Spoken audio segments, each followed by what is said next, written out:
Well, Mr. President-elect and former President, Thank you very Donald, congratulations. Thank you very much. And looking forward to having like we said, smooth transition. Do everything we can to make sure you're accommodated, what you need.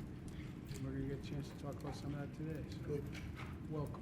Thank you back. very much. And thank you very much. And politics is tough, and it's in many cases not a very nice world, but it is a nice world today, and I appreciate it very much. And a transition that's so smooth, it'll be as smooth as it can get, and I very much appreciate that, Jim. You're welcome. Thank you all. Thank